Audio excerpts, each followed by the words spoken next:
Good morning, everybody, and Chanukkah Sameach. Tonight we are celebrating the first night of Chanukkah, and I want to just give you an update or whatever, or talk about how we celebrate Chanukkah in Jerusalem or in Israel or whatever. Well, it doesn't really differ too much from how you celebrate Chanukkah abroad. Of course, we have the Chanukiot and everything. My personal opinion is that the best places to be on Hanukkah is actually Jerusalem, where everything took place historically, and Tzvat.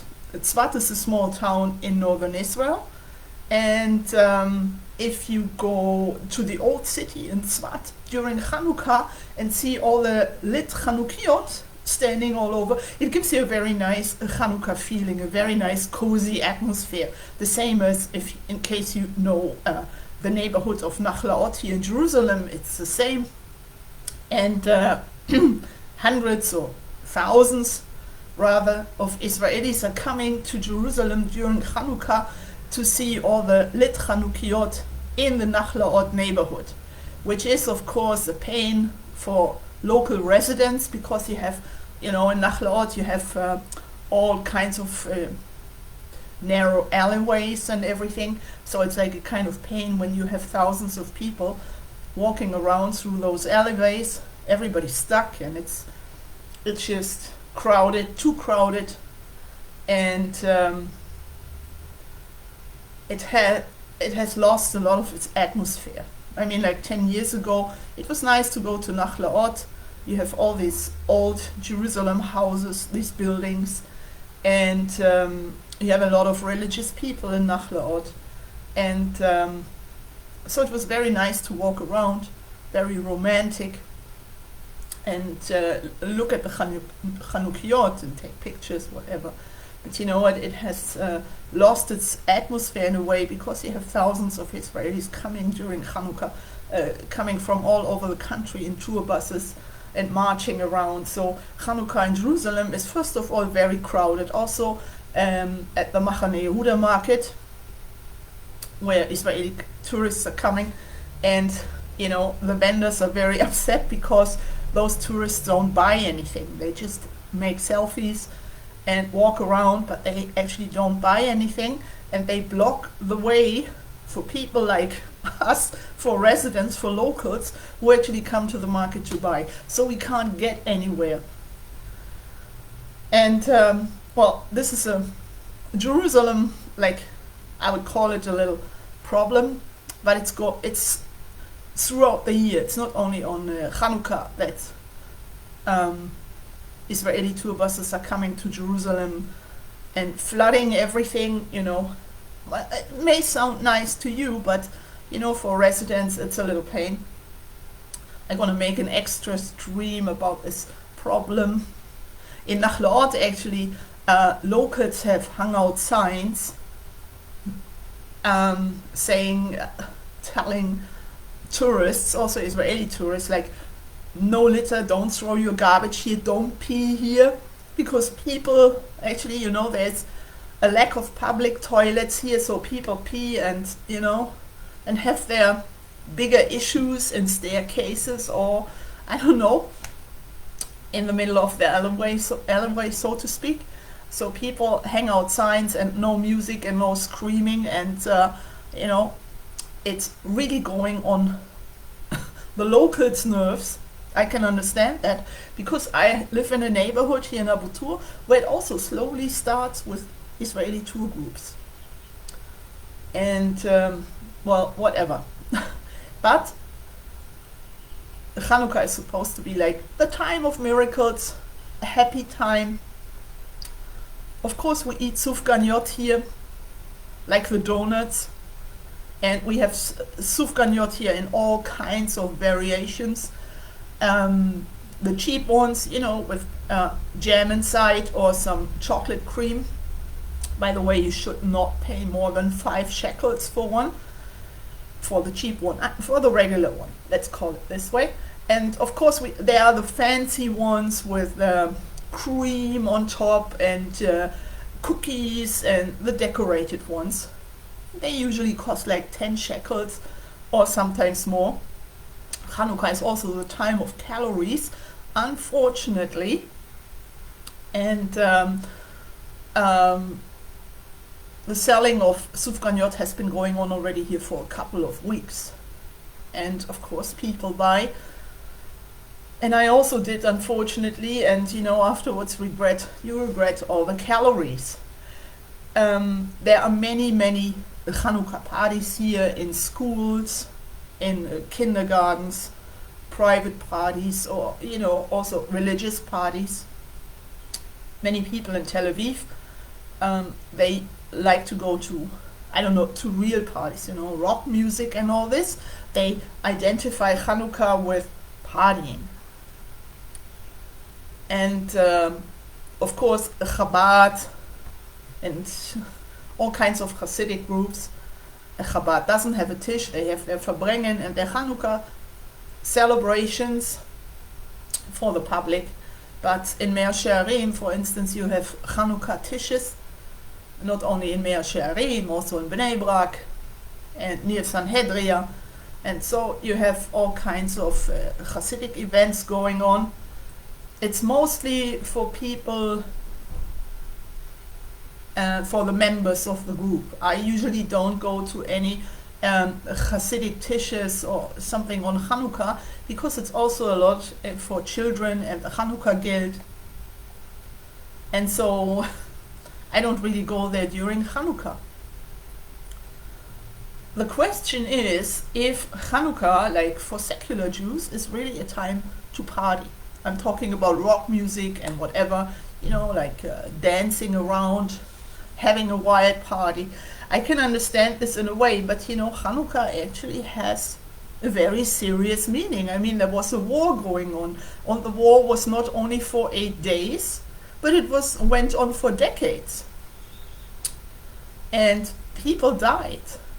And the Maccabees, they were actually fighting for Jewish values. I'm saying Jewish values, Torah values, and not, to have a good time or something. When the Greek occupation was going on in Israel, so the Greeks, they of course took over the Second Temple and tried their best to introduce their idolatry into the local Jewish society. And there were Jews who went for this. The Hellenists, as you probably know. So there were Jews who, took over all the Greek values, the idolatry values, and basically left Judaism, left Torah Judaism.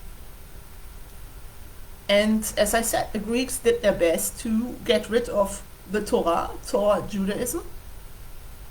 And the Maccabees were actually fighting to have like a Jewish country for Jewish values. And they reconquered the Second Temple. And of course you all know about the miracle with the oil and everything. And this is actually a very serious background. Let's look at what's going on today. You also have the same in the United States. We have the same in Israel, by the way. Don't think that Israel is much better than the US. Maybe a little better, but it was a week ago or 10 days ago or something, the JewishPress.com published an article saying that in Israel we have 100,000 Jews being married to Gentiles. It doesn't matter if it's Muslims. You also have Jews here, especially Jewish women, getting married to a Muslim. But you also have a lot of Jews, and this is mostly men, getting married to a Christian woman. According to Israeli law, a Jew in this country cannot marry a non-Jew. Non-Jews can marry each other, but a Jew cannot marry a non-Jew in this country, so they have to go abroad and get married there. So the present government wants to change it, and the present government, as you've probably heard, also wants to turn us into a Reform Jew country. And they are welcoming Christian missionaries. They just, like 2 weeks ago something, there was a congress here in Israel with Christian missionaries, the evangelists, and I don't know what kind of groups, all kinds of groups, and they were welcomed here by the Israeli government and by the Israeli president, and also by other official institutions. What Jews never see is they just don't realize what these Christian missionaries actually want in Israel, and they don't want anything good. It's like an evil task for them to proselytize Jews, to missionize all over the place. And during the Chanukkah days, during the times of the Maccabees, it was the Greeks spreading their idolatry, and today you have Christians spreading their idolatry throughout Israel, and you also have Jews, as you always have, going for this. Jews who don't know much about their own heritage, who are very far from Judaism, who are very far from Torah, and who are very far from Jewish identity. Let's look at the kibbutzim, for instance. At certain kibbutzim, and not everybody in the kibbutz is the same, but there are many people living on a secular kibbutz, and they have no connection to any Jewish identity. They don't have it. They don't care. They marry Christian women, for instance, and this is has become also a big problem here in Israel. Not only the kibbutz society, but Israelis, secular Israelis, especially, like to travel abroad. After the army, they go somewhere. They go to Germany. They go to Thailand, to the Philippines, to also to America and to South America, and they travel around for a couple of months. They get involved with non-Jewish girls, women, young women, whatever, and they import them to Israel. They ship them to Israel. They get married abroad and then they ship them here. And then you have all these, especially non-Jewish women coming here. And when these non-Jewish spouses, it doesn't matter if it's male or female, they come here to Israel, and you know what? They demand their rights. They are very good in demanding. They want citizenship. They want an Israeli ID card now, because I have the right. And you Jews, shut up, especially you Orthodox Jews.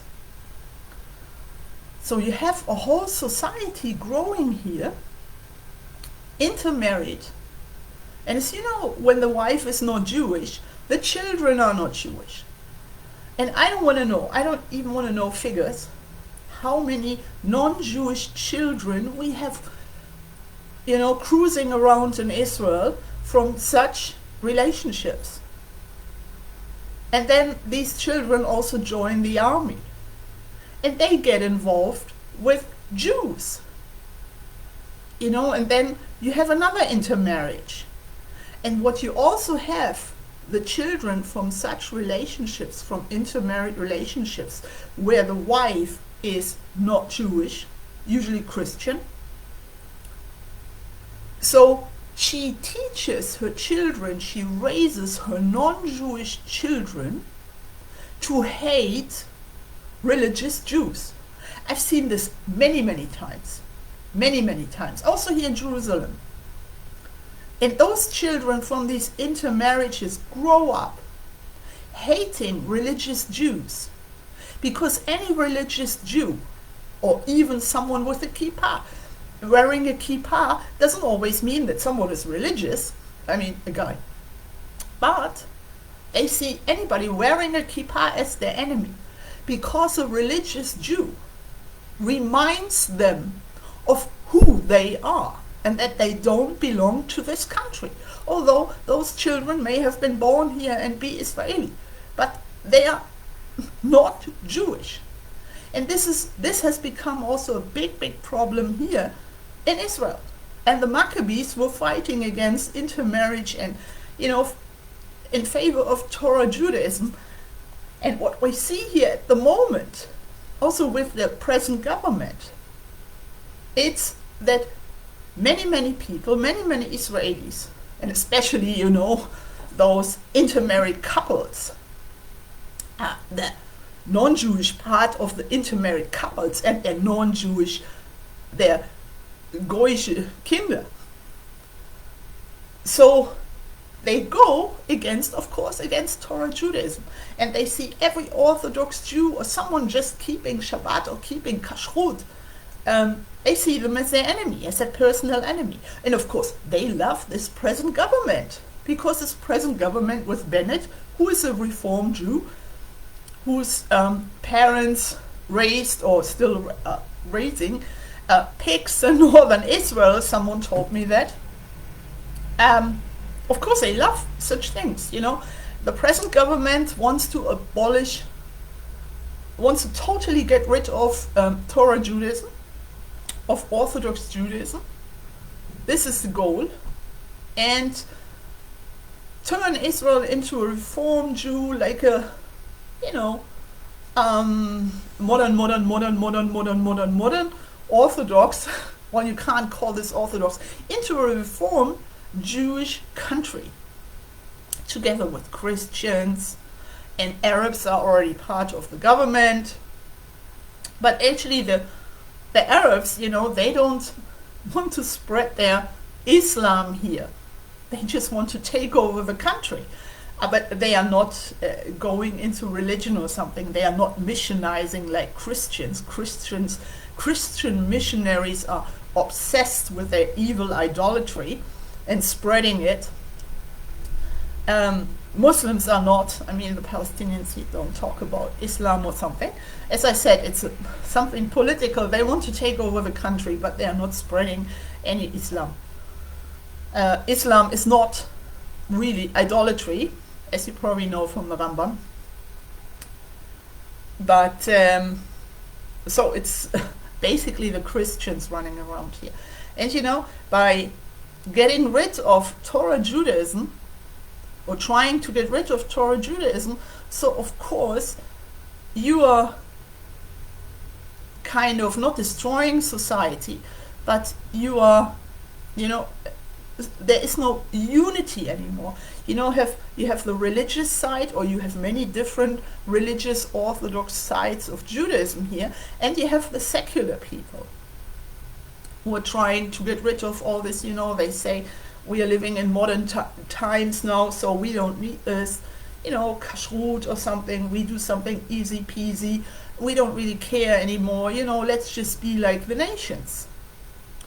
And it's like the Hellenists during the times of the Maccabees. So you always have this within Jewish societies throughout history. And you also have Jews converting to Christianity. We always have this in the history. And what I would just wish that Jews would be proud of their Jewish identity and not just, try to get rid of everything and try to be like the nations. Because even if a Jew is trying to be like the nations, like everybody else in this world, the nations will never accept you, because it always comes to a point where they tell you that you are a Jew. This happened to me in Germany a few times. So you can try as much as you want. You can set up a Christmas tree. You can, eat a cheeseburger, whatever. For the nations, you always remain a Jew. And when it comes to a certain situation, they tell you this. So, Rabbi Soloveitchik once said that Jews should be really proud of their Jewish identity. They should show more Jewish pride. It doesn't mean you have to, move to Mea Shearim tomorrow, or to be Haredi, or whatever, how frum or something, but at least Jews should stick to their identity and not intermarry, and keep certain traditions. At least be proud of the heritage, and don't just throw away your entire heritage by marrying a non-Jewish wife and having non-Jewish children, and thus get just destroy your entire Jewish heritage, because your children have nothing to do with Judaism, and your Jewish life basically is gone. The next generations will be Gentile, and maybe even, as we see this many times here in Israel, go against religious Jews. So you are basically raising anti-Semites. So this has also become a big danger here in Israel. And Hanukkah is supposed to be a happy holiday. So let's try to concentrate on the miracles and on the joy. What else can we do? And so I wish you a Chanukkah Sameach. And I'm trying to film a few things here in Jerusalem during Hanukkah. I may not go to Nachlaot because, as I said, it's too crowded. But even in my neighborhood or in the nearby neighborhoods, I can film some nice things during Hanukkah. And I'm going to try to do this. So enjoy and be proud of your Jewish heritage. Show some more pride. And Chanukkah Sameach from Jerusalem.